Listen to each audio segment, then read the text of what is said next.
બનાસકાંઠા કોંગ્રેસના ગુલાબસિંહ રાજપૂતે મોટું નિવેદન આપ્યું છે। ડીસામાં આભાર દર્શન કાર્યક્રમ યોજાયો, જેમાં આ નિવેદન આપ્યું હતું। કોંગ્રેસને જ કોંગ્રેસ હરાવે છે, બીજું કોઈ હરાવતું નથી તેવું ગુલાબસિંહ રાજપૂતે કહ્યું।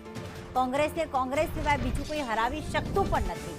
છેલ્લી ઘડી સુધી ટિકિટની રાહ જોવાની, છેલ્લી ઘડી સુધી ટિકિટ માટે લોબિંગ કરવાનું અને ટિકિટ મળે તો ઠીક, ના મળે તો પછી હરાવવાનું કામ કરીએ। કોંગ્રેસને નુકસાન થયું હોય તો કોંગ્રેસે જ કર્યું છે તેવું ગુલાબસિંહ રાજપૂતે નિવેદન આપ્યું।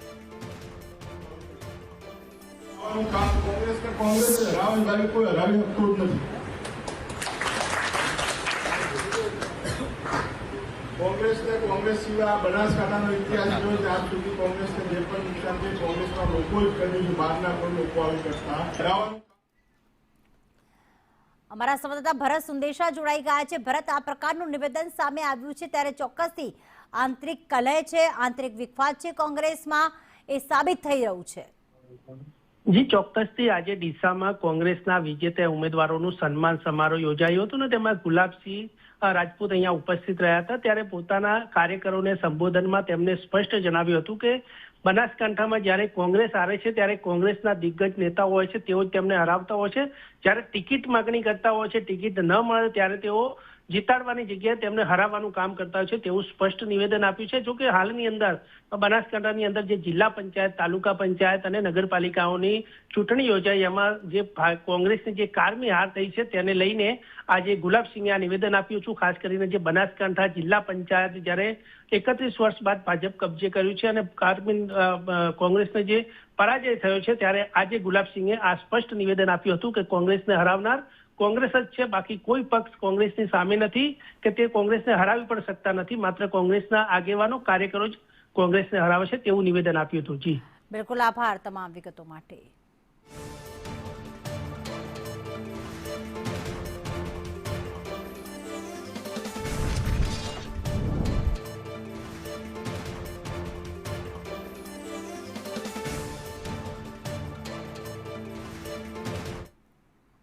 તો આજે અમદાવાદ હોય, સુરત હોય કે હોય રાજકોટ, સમગ્ર જગ્યાએ રેલીનું આયોજન કરવામાં આવ્યું।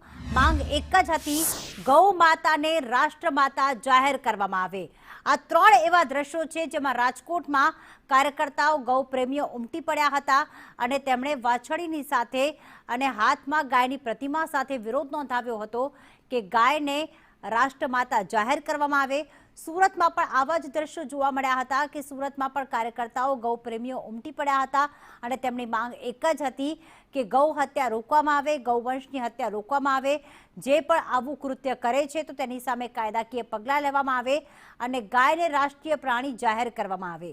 સાથે અમદાવાદમાં પણ એ જ દ્રશ્યો જોવા મળ્યા હતા કે ગૌ માતાને રાષ્ટ્રમાતા જાહેર કરવા તેમણે પણ માંગ કરી હતી। એટલે કે વિરોધ ભલે અલગ અલગ જિલ્લામાંથી, અલગ અલગ શહેરોમાંથી સામે આવ્યો, પરંતુ ગૌ સન્માનની વાત કરવામાં આવી।